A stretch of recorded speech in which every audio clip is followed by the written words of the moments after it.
نحمده ونصلي على رسوله الكريم اما بعد فاعوذ باللہ من الشیطان الرجیم بسم اللہ الرحمن الرحیم۔ میرے پیارے اسلامی بہن بھائیو، السلام علیکم۔ آج کی ویڈیو بہت ہی زیادہ امپورٹنٹ ہے اور اس کا ٹاپک ہے سورہ 3 میں اللہ پاک نے انجیر اور زیتون کی قسم کیوں کھائی۔ میرے اسلامی بہن بھائیو، میری ویڈیو میں آگے بڑھنے سے پہلے جو میرے چینل پر نیو ہیں تو میری ان سب سے ریکویسٹ ہے میرے چینل کو سبسکرائب کر لیں تاکہ اسی طرح کی اسلامک انفارمیٹو ویڈیو جو ہے وہ آپ تک بآسانی پہنچتی رہے۔ ویڈیو شروع کرتے ہیں۔ بسم اللہ الرحمن الرحیم۔ اللہ پاک قرآن پاک میں فرماتے ہیں والتین والزیتون وطور سینین وہذا البلد الامین۔ انجیر کی قسم اور زیتون کی اور طور سینا کی اور اس امن والے شہر کی۔ دیکھیں، والتین والزیتون، انجیر کی قسم اور زیتون کی۔ اس آیت میں اللہ تعالیٰ نے انجیر اور زیتون کی قسم ارشاد فرمائی کیونکہ ان چیزوں میں ایسے فوائد اور منافع موجود ہیں جو ان کے خالق رب تعالیٰ کی قدرت پر دلالت کرتے ہیں۔ جیسے انجیر جو ہے وہ انتہائی عمدہ میوہ ہے جس میں فضلہ نہیں ہے، یہ بہت جلد ہضم ہونے والا ہے، زیادہ نفع دینے والا ہے، قبض دور کر دینے والا، مثانے میں موجود ریت اور پتھری نکال دینے والا، جگر اور تلی میں پھنسی گندے مواد کی گانٹھ کو کھول دینے والا، بدن کو فربہ کرنے والا اور بلغم کو چھانٹنے والا ہے۔ جبکہ زیتون ایک مبارک درخت ہے، اس کا تیل روشنی کے کام لایا جاتا ہے، سالن کی طرح بھی کھایا جاتا ہے، اور یہ وصف دنیا کے کسی تیل میں نہیں۔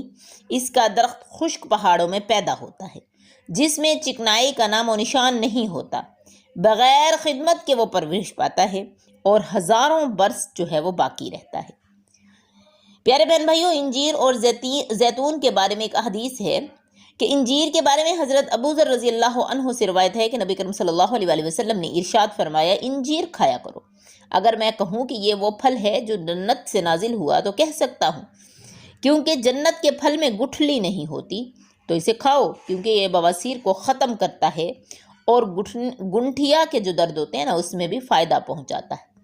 اور زیتون کے بارے میں ایک اور مقام پر اللہ پاک قرآن پاک میں ارشاد فرماتے ہیں وَشَجَرَةً تَخْرُجُ مِن طُورِ سِيْنَاءَ تَنبُتُ بِالدُّهْنِ وَصِبْغٍ لِلْآكِلِينَ۔ اس کا ترجمہ ہے کہ ہم نے درخت پیدا کیا جو طور سینا پہاڑ سے نکلتا ہے، تیل اور کھانے والوں کے لیے سالن لے کر اگتا ہے۔ نبی اکرم صلی اللہ علیہ وآلہ وسلم ارشاد فرماتے تھے کہ برکت والے درخت زیتون کی مسواک جو ہوتی ہے وہ بہت ہی اچھی ہوتی ہے کیونکہ یہ منہ کو خوشبودار کرتی ہے اور اس کی بدبو زائل کر دیتی ہے۔ یہ میری اور مجھ سے پہلے انبیاء کرام صلی اللہ علیہ وآلہ وسلم کی مسواک ہے۔ دیکھیں، وہ طور سینین اور طور سینا کی اللہ نے قرآن میں قسم کیوں کھائی؟ طور وہ پہاڑ ہے جس میں اللہ تعالیٰ نے حضرت موسیٰ علیہ السلام کو اپنے ساتھ کلام کرنے سے مشرف فرمایا، اور سینا اس جگہ کا نام ہے جہاں یہ پہاڑ واقع ہے، اور اس جگہ کو سینا اس کے خوش منظر ہونے یا مبارک ہونے کی وجہ سے کہتے ہیں۔ بعض لوگ جو ہیں اس کے نزدیک طور سینا سے مراد خوش منظر یا مبارک پہاڑ ہے، اور بعض مفسرین جو ہیں ہر اس پہاڑ کو طور سینا کہتے ہیں جہاں سے کثرت سے پھلدار درخت موجود ہوتے ہیں۔ تو میرے پیارے بہن بھائیوں، اس سے معلوم ہوا کہ جس جگہ اور مقام کو اللہ تعالیٰ کے مقبول بندوں کے ساتھ نسبت حاصل ہو جائے وہ جگہ بھی اللہ تعالیٰ کی بارگاہ میں عظمت والی ہو جاتی ہے۔ اب دیکھیں، وَهَذَا الْبَلَدِ الْأَمِينَ، اس کے کیا معنی ہیں؟ اور اس امن والے شہر کی اور اس امن والے شہر مکہ مکرمہ کی قسم۔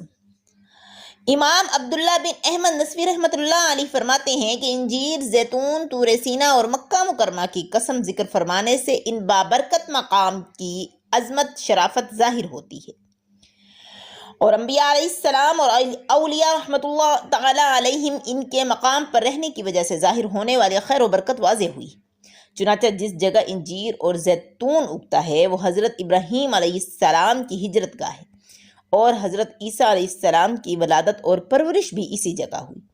طور وہ جگہ ہے جہاں حضرت موسیٰ علیہ السلام کو ندا دی گئی، اور مکہ مکرمہ میں تاجدار رسالت صلی اللہ علیہ وسلم کی ولادت ہوئی۔ اس شہر میں آپ صلی اللہ علیہ وسلم نے اپنی نبوت رسالت کا اعلان فرمایا، اور اسی شہر میں خانہ کعبہ بھی موجود ہے۔